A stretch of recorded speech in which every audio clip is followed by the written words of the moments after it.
दुख आ गया, आ गया, आ गया। कोई पैसे खाकर चले गया, चले गए। कोई जमीन पर कब्जा कर लिया, कर लिया। कोई रोग आ गया शरीर में, आ गया। घबराना नहीं है, हिम्मत नहीं हारना। कभी मौका मिल जाए तो बेलपत्री का कमल बनाओ, 8 बेलपत्री लो और जरा देखिए, एलईडी पर भी आप लोग देख सकते हैं, टीवी पर भी देख सकते हैं।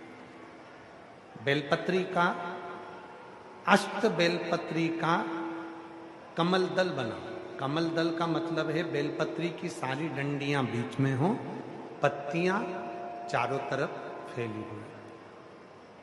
दुख आ गया, कोई पैसा खाकर चले गया, कोई टेंशन जिंदगी में आ गया, कोई बीमारी आ गई है, कोई रोग आ गया है, कोई तकलीफ आकर खड़ी हो गई है, उसका कोई हल ही नहीं निकल रहा, पूरा घर टेंशन में पड़ा हुआ है, कोई रास्ता ही नजर नहीं आ रहा। 8 बेलपत्री चारों तरफ से उसको घुमाकर कमल दल बनाओ। बीच में एक चावल का दाना, उसको हल्दी में थोड़ा सा रंग कर बीच में रखो और उस चावल के दाने के साथ में बेलपत्री को लेकर अपने मन की कामना कर कर चंद्रमौलेश्वर, कौन से महादेव? चंद्रमौलेश्वर महादेव के नाम से यदि वही बेलपत्र, शिव जी के 5 मुख हैं। आप लोग आरती में गाते हो, गुनगुनाओ जरा। एकानंद चतुरा पंचानंद भोले पंचानन एक मुख भगवान नारायण, 4 मुख ब्रह्मा, 5 मुख शिव। फिर से बोलिए, एकानंद पंचानन। भगवान शिव के 5 मुख हैं। जिस शिवलिंग पर तुम जल चढ़ाने के लिए जाते हो, महाराज बेबी है, बेबी जिन शिव जी को तुम जल चढ़ाने के लिए जाते हो, शंकर जी को जल चढ़ाने के लिए जाते हो, तो तुम दर्शन करते हो। ध्यान देना, जैसे ये शिवलिंग है, ये जलाधारी है।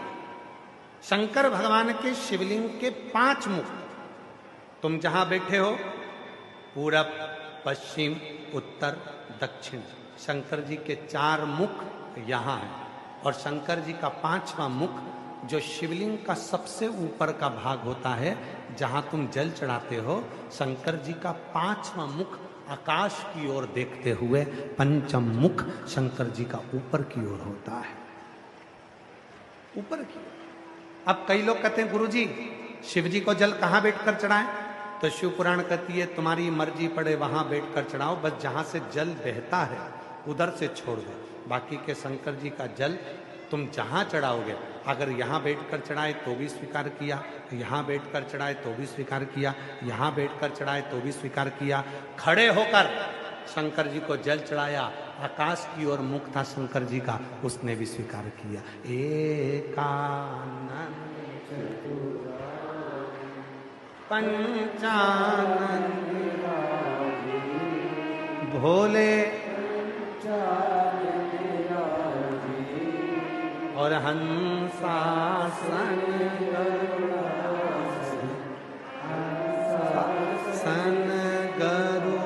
गरुड़ासन वृषवाहन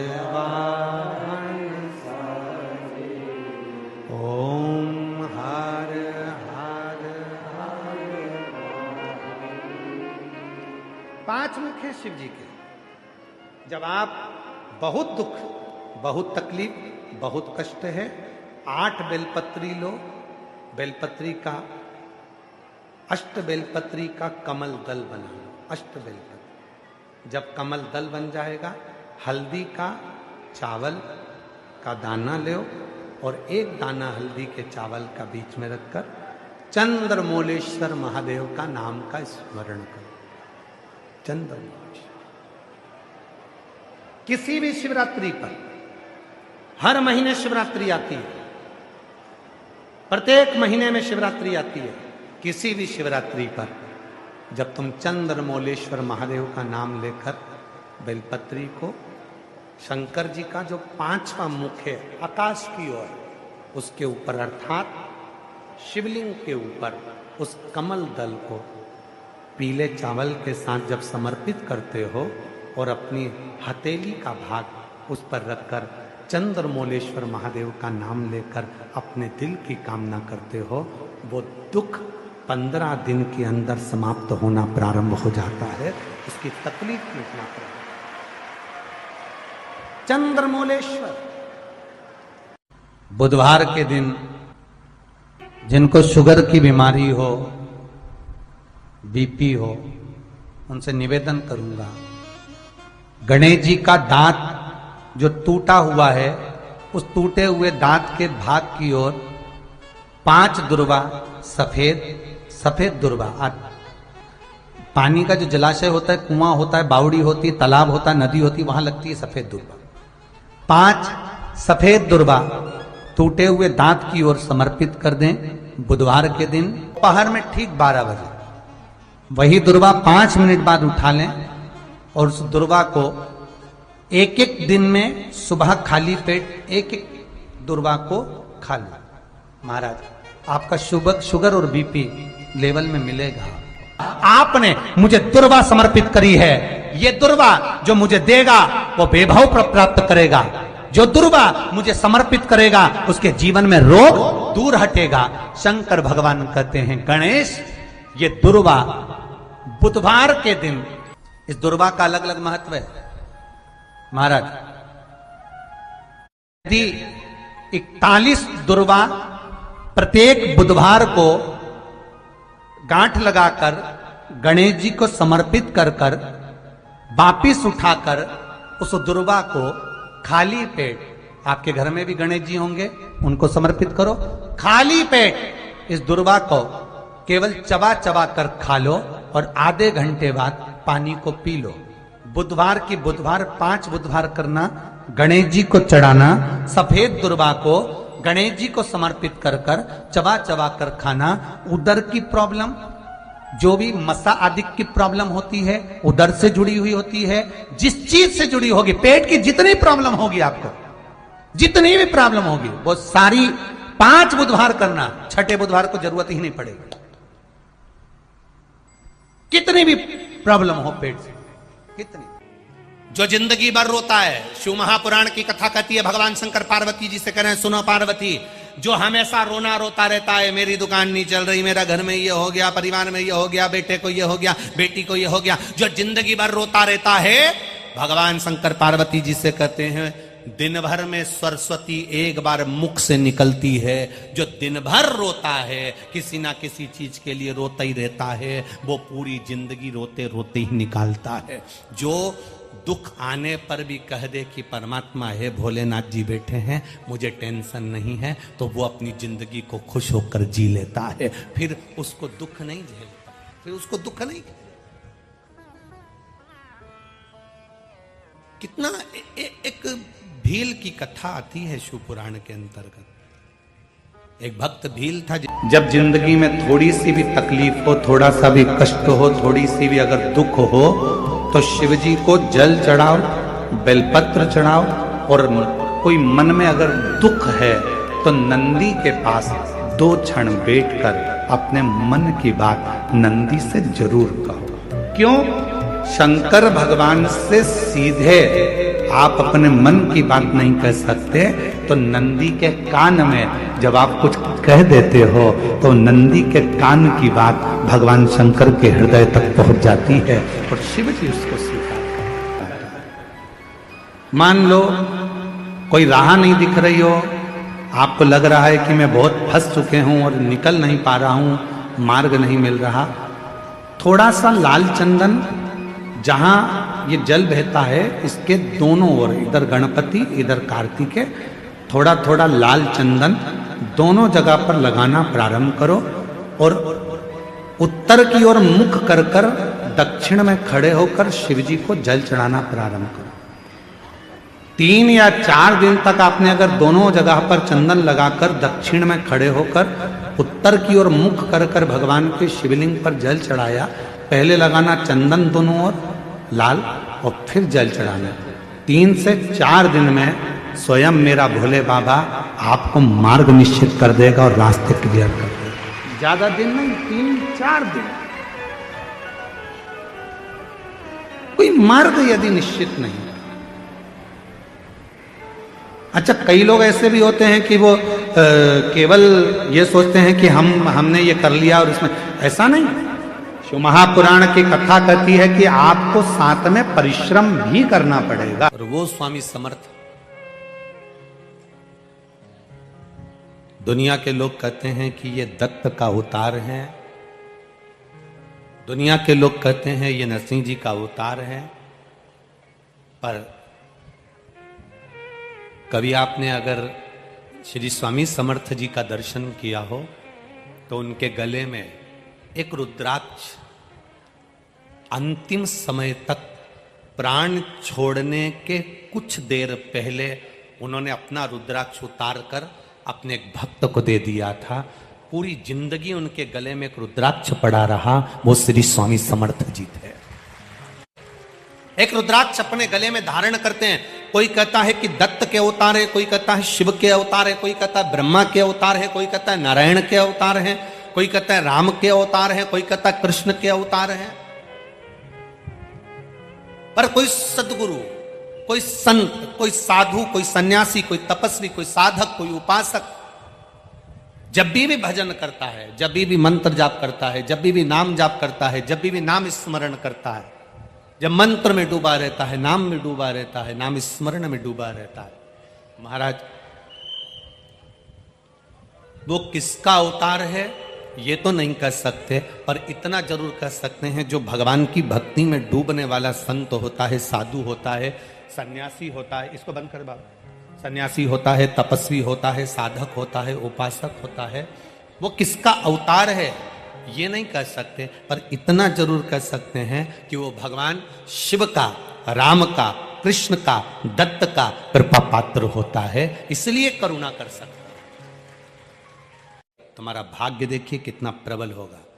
आज श्री स्वामी समर्थ जी एक बार सूरदास जी से मिले थे। श्री स्वामी समर्थ जी एक बार सूरदास जी से मिले। सूरदास जी के नेत्र नहीं थे। श्री स्वामी समर्थ जी ने जाकर सूरदास जी को देखा। सूरदास जी को देखते से स्वामी समर्थ जी ने कहा, आपके नेत्र नहीं हैं। सूरदास जी ने कहा, आप कौन? स्वामी समर्थ जी कहते हैं, मैं स्वामी समर्थ। सूरदास जी कहते हैं, मैंने सुना है कि आपके दरवाजे पर कोई आता है तो खाली नहीं जाता स्वामी समर्थ। जो सूरदास भगवान कृष्ण की लीला का गुणगान करते हैं, जो सूरदास भगवान कृष्ण के गुणगान में लगे रहते हैं, वो सूरदास जी कर रहे हैं स्वामी समर्थ से, मैंने सुना है आपके दरवाजे पर कोई आता है तो खाली नहीं जाता। खाली कुएं को केवल आप एक बूंद पानी डालकर भर देते हो। कोई गोदी खाली आए तो उस बांझन की गोदी में लाल दे देते हो। दुखी आया उसको आप सुखी कर देते हो स्वामी समर्थ। क्या मैं सूरदास, मेरी भी अभिलाषा पूरी होगी? स्वामी समर्थ मुस्कुराए, हंसे और मुस्कुराकर स्वामी समर्थ जी ने कहा, सूरदास तुम तुम्हारे मन में सोच लो तुम्हें क्या चाहिए। सूरदास जी कहते हैं, बस आपके दरवाजे पर आया हूं तो सोच लिया। सूरदास जी, ये स्वामी समर्थ आज आपसे कहता है, आपने भगवान कृष्ण का दर्शन मांगा है, एक बार आपके नेत्र आएंगे और आप भगवान का दर्शन कर लोगे। एक बार आपके नेत्र आएंगे और आप भगवान का दर्शन कर लोगे। और वही हुआ। सूरदास जी एक कुएं में जाकर गिर गए। कुएं में जाकर गिरे, वहां से भगवान कृष्ण राधा जी के साथ जा रहे थे। सूरदास जी पुकार रहे थे, राधा जी को पुकार रहे हैं। राधा जी दौड़कर कुएं में गईं और सूरदास जी को निकालने लगी। सूरदास को निकाल रही। सूरदास जी ने पूछा, आप मुझे बाहर निकाल रही हो कौन? राधा जी ने अपना नाम नहीं बताया, बस सूरदास जी का हाथ पकड़ा और निकाल कर बाहर कर दिया। सूरदास जी ने जैसे हाथ पकड़ा, सूरदास जी कहते हैं, आपने मुझे कुएं से बाहर निकाला, मैं आपके चरणों को प्रणाम करना चाहता हूं। राधा जी बोली, रहने दो, मुझे प्रणाम मत करो। नहीं, मैं तो प्रणाम करूंगा। राधा जी के चरणों में सूरदास जी ने प्रणाम करा। जैसे ही प्रणाम करा, राधा जी अपना पांव छुड़ाने लगी। पांव छुड़ाती हैं, पांव की एक पायल सूरदास जी के हाथ में रह जाती है। राधा जी ने भगवान कृष्ण से कहा, मेरी पायल ला के दो। भगवान बोले, मैंने पहले ही मना करा था, मत जा। वो आंखों से अंधा है पर अंदर से देख लेता है। कैमरे लगे हुए हैं, मैंने पहले मना करा था तेरे को, क्यों गई तू? कुछ भी करो, मेरी पायल ला कर दो। भगवान कृष्ण राधा जी को लेकर सूरदास के पास गए। सूरदास, भगवान कहते हैं राधा जी की पायल दे दो। सूरदास जी कहते हैं, एक ही शर्त पर दूंगा, पहले दर्शन करा दो। स्वामी समर्थ जी ने कहा था कि एक बार दर्शन होगा। भगवान ने सूरदास को नेत्र दे दिए। सूरदास जी ने भगवान का दर्शन करा। सूरदास की आंख में आंसू भरकर स्वामी समर्थ को याद करा, आपने कहा था एक बार कृष्ण का दर्शन होगा, आज हो गया। ये कोई सहज नहीं है। कोई शिव तत्व संत होता है, कोई शंकर को जानने वाला संत, साधु, सन्यासी, तपस्वी, साधक, उपासक होता है। संत का दर्शन, गुरु का दर्शन, कोई वेद पाठी का दर्शन, कोई भगवत भजन करने वाले का दर्शन, कोई गुरु महिमा का स्मरण करने वाले का दर्शन, कोई शिव का गुणगान करने वाले का दर्शन, कोई शंकर के महत्व को जानने वाले का दर्शन, कोई शंकर को एक लोटा जल चढ़ाने वाले का दर्शन खाली नहीं जाता, खाली नहीं जाएगा। जैसे स्वप्न में दिखा हुआ शिवलिंग, स्वप्न में दिखा हुआ बेलपत्री का पेड़, स्वप्न में दिखा हुआ मंदिर का शिखर, स्वप्न में दिखा हुआ कोई खंडर, स्वप्न में दिखा हुआ जलाशय, स्वप्न में दिखा हुआ एक लोटा जल चढ़ाते हुए, किसी को स्वप्न में देखना, जलाशय देखना, मंदिर का शिखर देखना, शिवालय देखना, शिवलिंग देखना, पानी का कूप देखना, जैसे इन सब को देखने पर कुछ ना कुछ खुशी हमारे यहां आने वाली होती है, तो भगवान स्वप्न में ये चीजें दिखा देता है। उसी तरह संत का दर्शन होता है, गुरुजन का दर्शन होता है। भगवान कृष्ण ने कहा, मांगो। सूरदास, तुम्हारे नेत्र मिल गए, तुमने हमारा दर्शन कर लिया, मांगो तुम्हें क्या चाहिए। सूरदास जी ने कहा, बस एक ही बात मांगना चाहता हूं, दे दोगे? भगवान ने कहा, दे देंगे। पक्का? पक्का, सौगंध है मेरी, बिल्कुल पक्का, मांगो क्या चाहिए। भगवान से सूरदास जी ने कह दिया, मेरी इन आंखों को वापस फोड़ दो। जिन नेत्रों से आपका दर्शन करा है, उन नेत्रों से संसार का दर्शन नहीं करना है, फोड़ दो। कि जिंदगी में हम आए हैं और हम जैसा सोचें वैसा ही हो। जरूरी नहीं है कि हम संसार सागर में, देखो भगवान ने आपको और हमको जन्म दे दिया, शरीर कैसा देना था ये उसको मालूम, हमारे पूर्व का कैसा कर्म था उसके अनुसार हमारा शरीर मिला। आपको और हमको जो शरीर मिला ये हमारे पूर्व के कर्म के अनुसार। आप सुंदर बनकर जन्मे, भगवान की कृपा है। आपके हाथ भगवान ने दिया, भगवान की कृपा है। आपके पांव भगवान ने दिया, भगवान की कृपा है। नेत्र दिए, भगवान की कृपा है। जिह्वा दी, वाणी दी, भगवान की कृपा है। श्रवण शक्ति दी, भगवान की कृपा है। बुद्धि दी, भगवान की कृपा है। शरीर कैसा देना था यह परमात्मा ने हमारे पूर्व का स्मरण कर कर, पूर्व के खातों को देखकर तब भगवान ने हमको दिया। यहां जितने लोग बैठे हैं, अगर आप में से किसी ने लोन लिया हो तो बैंक वाले पुराना हिसाब देखते हैं। यहाँ माइंस वाले बहुत काम करते होंगे तो लोन लेना ही पड़ता होगा, है? तो लोन लेते होगे तो पुराना हिसाब देखा जाता है। पहले लिया था, जमा करा कि नहीं करा, इतना पैसा लिया था, उस बैंक से उठाया था, भले तुम दूसरी बैंक से लो लोन, पर वो पूरी बैंक को टटोली जाती है कि इसने पैसा जमा करा कि नहीं करा, इसने जमा किया कि नहीं किया। बस जैसे बैंक का लोन देने वाला पुराना हिसाब देखता है, उसी तरह हमको जन्म देने वाला भी हमारा पुराना हिसाब देखता है। पुराना हिसाब क्या करा संसार सागर में जाकर, किसी भूखे को भोजन कराया, प्यासे को पानी पिलाया, भगवान का मंत्र जाप किया, नाम जाप किया, किसी को सहायता प्रदान करी, किसी को शिक्षा प्रदान करी, किसी को चिकित्सा प्रदान करी। वो पुराना हिसाब देखता है, और पुराना हिसाब देखने के बाद हमारा शरीर देता है। हमारे शरीर में कोई भी थोड़ी सी भी कमी रखता है, समझ लेना हमारा पूर्व का दिया हुआ है। महाराज कुछ हमने श्रेष्ठ ना करा हो, श्रेष्ठ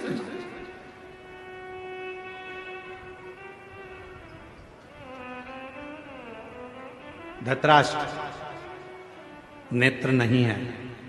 एक बार भगवान द्वारकानाथ से धृतराष्ट्र ने पूछ लिया, क्या बता सकते हो कि मेरे नेत्र क्यों नहीं है? मैं इतना सुंदर जन्मा, मैं इतने बड़े राज्य का राजा बना, मैं इतना बड़ा नरेश बना, मैं इस हस्तिनापुर का राज सिंहासन संभाल रहा हूं और मेरे नेत्र नहीं है। आप बता सकते हो कि मेरी किस्मत ऐसी क्यों लिखी?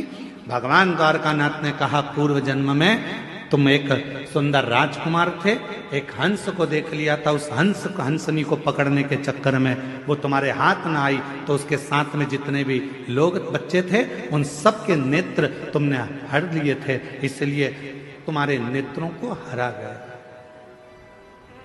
पूर्व का कर्म। कोई पिछले जन्म के अच्छे कर्म मुझे बाबा दे, कोई पिछले जन्म के अच्छे कर्म मुझे बाबा तेरा साथ मिला। जहाँ सारी दुनिया झुकती है, जहाँ सारी दुनिया झुकती है, मुझे वो आली दरबार मिला, दरबार। पुण्य होगा बोलने के लिए वाणी दे दी, पूर्व का अच्छा पुण्य होगा देखने के लिए नेत्र दे दिए महाराज, और भगवान ने सब कुछ दिया, पूर्व का पुण्य। और फिर याद रखो, हमारे और आपके पिछले जन्म का कोई अच्छा कर्म होगा जो शिव महापुराण की कथा कच्चे गांव में दे दी, ये पुण्य है।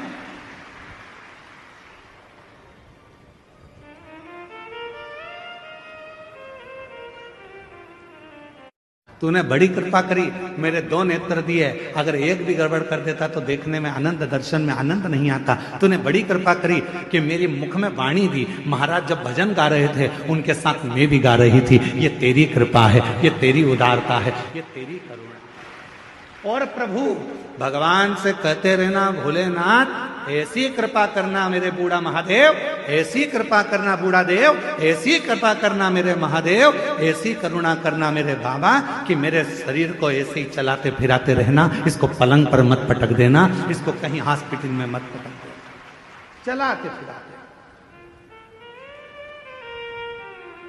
पूर्व का कर्म है हमारा। होते हैं कई लोग ऐसे भी होते हैं जिनको खूब समझाओ, पास में कथा हो रही है चले जाओ, भगवान का नाम ले लो, एक लोटा जल चढ़ा दो, भगवान की भक्ति कर लो, पर वो करने को तैयार नहीं होते। उनके रहते हैं, नीम के पेड़ के नीचे कितनी भी गुलाब जामुन की चाशनी डालो, नीम मीठी हो जाएगी? बोलो तो नहीं। नीम के पेड़ के नीचे कितनी भी तुम एक काम करो, जलेबी का घोल डाल दो, मीठी होगी? चल जान गच्छत। करेले के पेड़ के नीचे, करेले के पौधे के नीचे, करेले की बेल के नीचे आप गुलाब जामुन की चाशनी डालो, रसगुल्ले की चाशनी डालो, क्योंकि वो रसगुल्ला खाने के बाद उसका पानी तो काम आता ही नहीं है। तो एक काम करें अपन कि करेले की बेल के नीचे डाल देते हैं तो करेला मीठा हो जाए, हो जाएगा।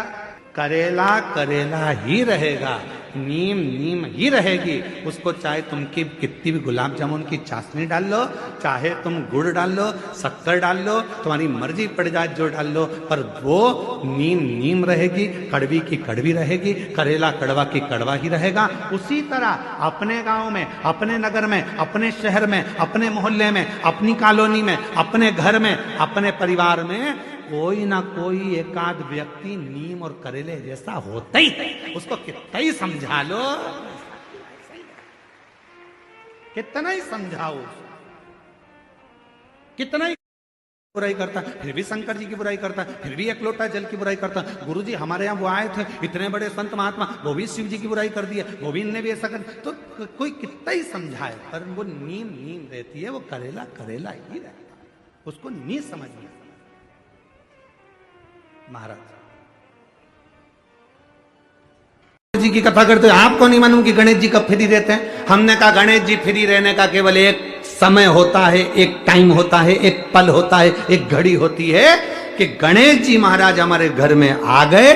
गणेश जी की सबसे पहली जो आरती हो, उस आरती के समय पर अगर धूप बत्ती जलाई जाए या गोबरी को जलाकर उसमें गूगल छोड़ी जाए और गूगल छोड़ने के बाद गणेश जी का नाम ध्रुम वर्ण कह दिया जाए, तो गणेश जी को तुम्हारे घर की पूजा स्वीकार करना पड़ती है। बस वो समय हम जानते, हम तो बस उतना जानते हैं कि शिव महापुराण में लिखा और मुद्गल पुराण में लिखा, गणेश पुराण में लिखा, गणेश जी का एक नाम होता है ध्रुम वर्ण। क्या नाम है?